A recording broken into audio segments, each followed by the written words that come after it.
This is Truthful Manipulation, where truth is the truth and reality is made real and clear to understand. I'm Dave Kelsey, and I'm here today with my co-host, H. Daniel Mujahid.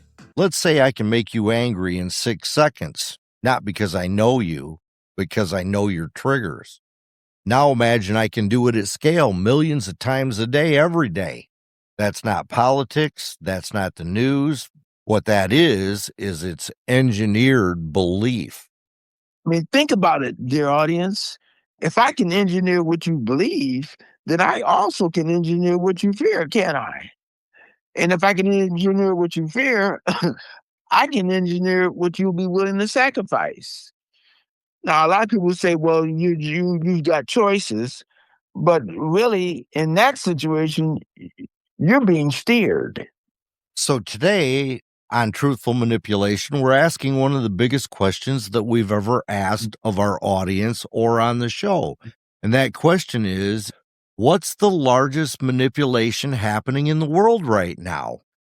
And the answer is funny. It came back, not a person, not a party, a system.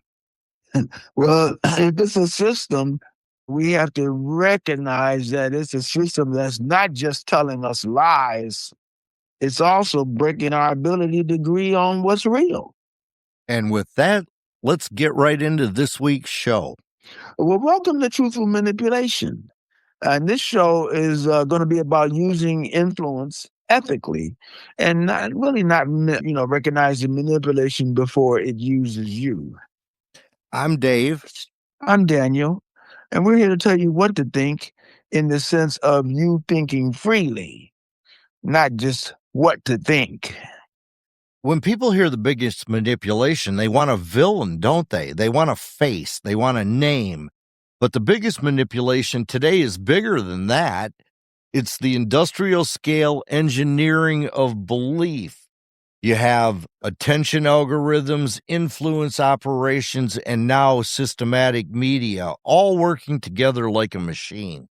Yeah, what's dangerous about this is that not just that it exists, but that it causes you to distrust your partners, your friends, your relatives, your neighbors. It doesn't just utilize its ability to make you accept a lie, it convinces you that the truth itself is impossible.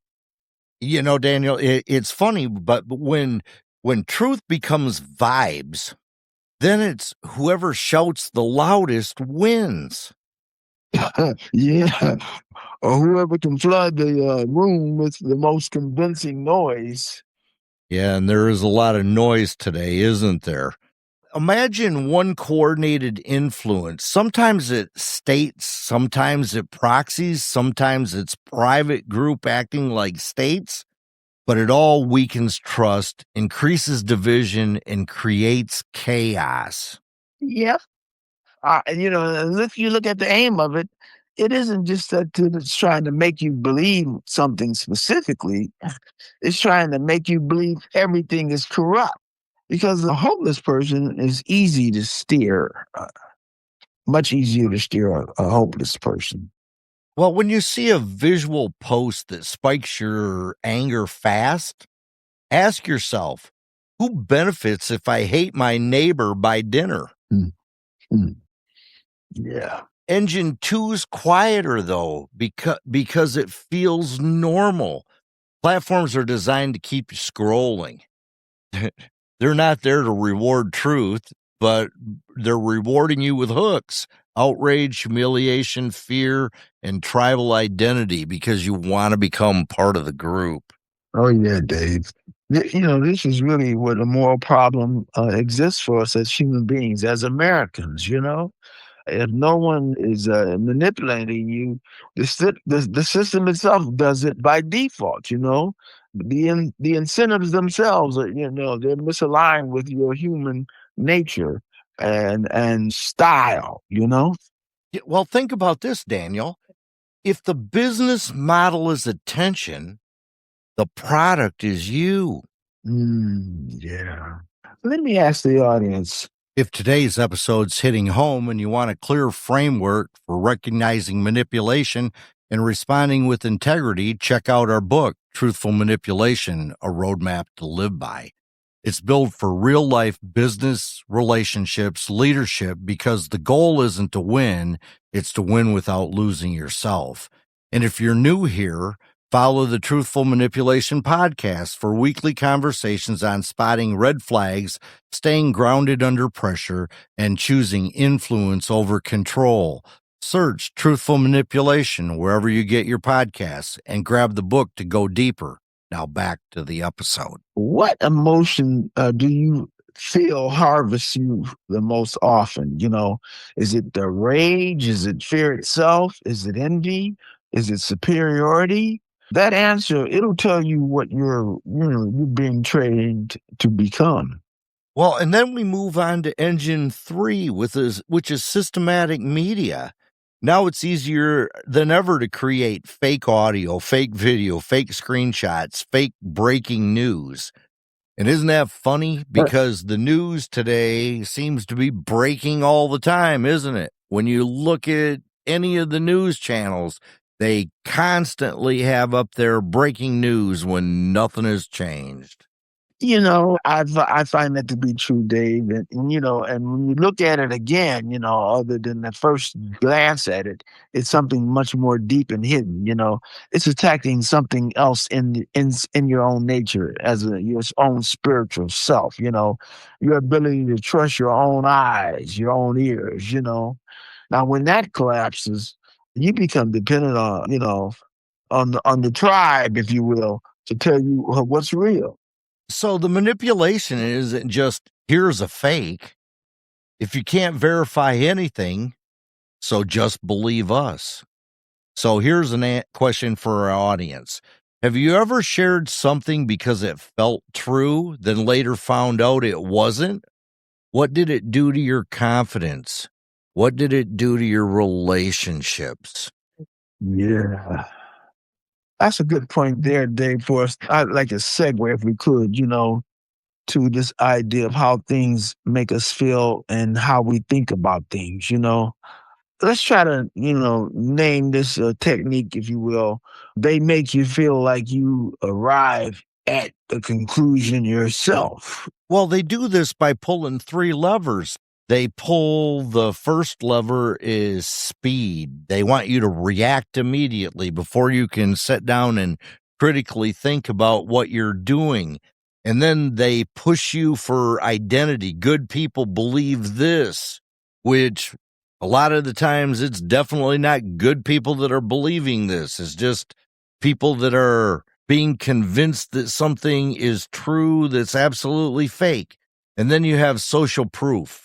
Everyone's sharing this. This is probably one of the most dangerous steps, is this social proof, because people have a tendency to share what they have not checked to be facts. I agree. Sometimes you have to pause, audience, and and listen and look at the message that's coming at you. If the message says only idiots would disagree, that's not just simple persuasion. That's coercion in a well-dressed up suit. Here's the real story, Daniel. Truth doesn't need you to panic. Manipulation does. So here's another question for the audience. What's the last thing that made you angry instantly before you even confirmed it? Hey, here's a better one. What do you become when you're angry? Do you become wiser or do you become more predictable? And then you got to ask, is the post turned out to be false? Would it change your view, or would you defend it anyway? That's craziness. If you find out that something's false, would you defend it anyway? And that's where we are in today's society. We have people attempting to defend things that they themselves know are false. America, human beings, we have to ask ourselves, are we following the truth Or are we simply defending a narrative or a team? All right, Daniel, let's do a quick scenario then. A video clip is circulating. It's 10 seconds long. It shows a public figure saying something outrageous. It's everywhere. People are furious. Looking at what you just said about it, the first thing is to remember that the clip is short. So it's certainly going to be missing some content. Now, the next thing is if it's emotionally loaded, you know that it's going to be trying to bypass our reasoning, And then I would say the third thing to keep in mind is that if it's everywhere, you should feel some social pressure to react to it, Yeah, but That's why it's Daniel. probably everywhere. Yeah, but Mhm. Daniel, I saw it. It's right here. How can it be fake? Because the question isn't, did you see it? The question is, did you verify it? Where did it originate? Is there a full length version? Is this just a snippet of it? Is there some kind of thing that will corroborate it, independent of the outlet itself, or is it only really just circulating inside one ecosystem, let's say? Yeah, and here's the manipulation. If you ask these questions, someone will say you're defending the enemy. That's the trap. Exactly, Dave. The moment verification becomes a betrayal, you're no longer in a truth culture. You're in a control culture. Today, we promised you something usable, and here it is. When you see a claim that sparks emotion, run the reality scorecard. The 7-point reality scorecard, quick, repeatable. Number 1, source. Who published it first, and are they accountable? Number 2, evidence. Is there raw proof, full video, documents, not just commentary? Corroboration. This is what's missing a lot today. Did multiple independent sources confirm it? We have too many people out there that are writing blogs and don't check anything before they do it. So the incentive is who benefits if you believe this right now. That was number 4. And then number 5, emotion. And this is the one you have to be careful with. What emotion is trying to harvest from you? Remember, they're trying to harvest emotion from you because emotion turns into dollar signs for whoever's doing the harvesting. And then speed pressure. Is it demanding immediate reaction or sharing? Always be careful if somebody says you have to act immediately. And then don't fall for the identity hook. Is it framing disagreement or immoral or stupid? I like this 7-point reality scorecard that you devised, Dave. I recommend it highly to our audience. And what it drives us to is a common place where we can think about what is really going on ethically. And here's the ethical line to it. You ready, ladies and gentlemen? Truth welcomes scrutiny. It doesn't run from it. Manipulation, it punishes scrutiny. You see the difference? Try this. The next time something triggers you, pause for 90 seconds. And in that pause, you'll regain your sense of reality, of the matter, of the persuasion, of the manipulation, of what's happening in your whole environment. If this episode's hitting home, you'll love the book, Truthful Manipulation, A Roadmap to Live By. It's a practical guide to influence with integrity and to spot manipulation before it shapes your decisions. And if you're building a team, raising kids, leading a business, or just trying to stay sane in modern life, this is the work. Follow truthful manipulation, and whenever you can listen to it, and share this episode with one person you trust. And now back to the show. And now we go to segment 5, which is what to do without becoming cynical. A lot of people hear this and they go on one or two directions. I'm going to believe nothing. I'm going to believe only my side. Both are manipulation outcomes. The goal is not cynicism, ladies and gentlemen. The goal is discernment, because cynicism is a lazy form of surrender. You know, when you say nothing is true, so nothing matters. Well, here are 4 moves that'll pull you out of the machine, hopefully. First off, slow the movement. If it's demanding instant sharing, it's trying to steal your agency. It's also trying to steal your identity.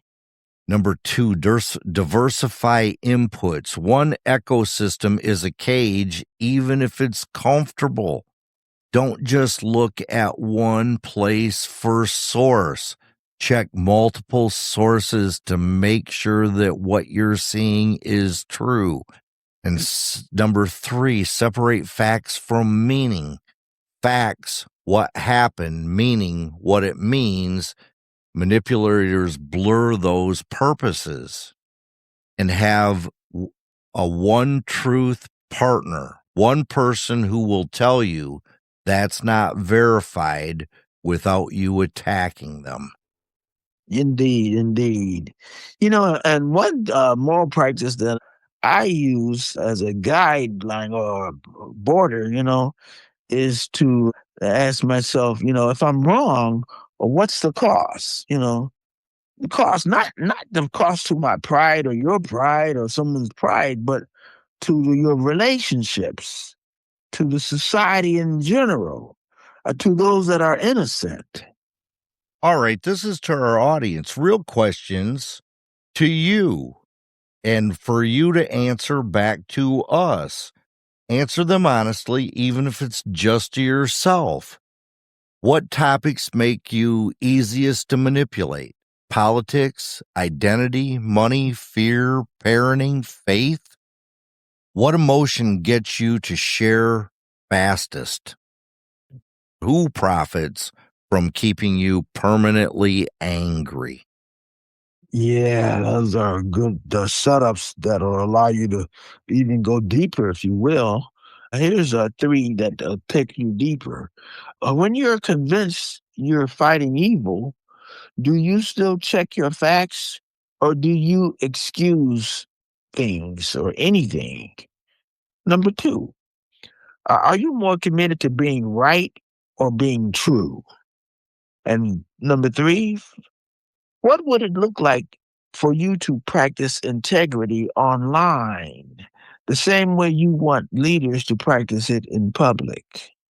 So we're back to the question that we asked initially. The biggest villain or the biggest manipulation alive right now isn't one villain. It's a machine that turns humans into predictable reactions. Yeah. And your freedom, our freedom itself, it begins the moment you pause and say, I will not be steered. Your freedom begins the moment you say, you won't be steered, just like Daniel said. If you find value from this, share it with somebody that you love and one person you would disagree with. This is truthful manipulation. Influence with integrity. Resist the fog. Protect your mind. And we'll see you on the next episode. Please comment on today's show at truthfulmanipulation@gmail.com. Don't forget to pick up a copy of our book, Truthful Manipulation, A Roadmap to Live By.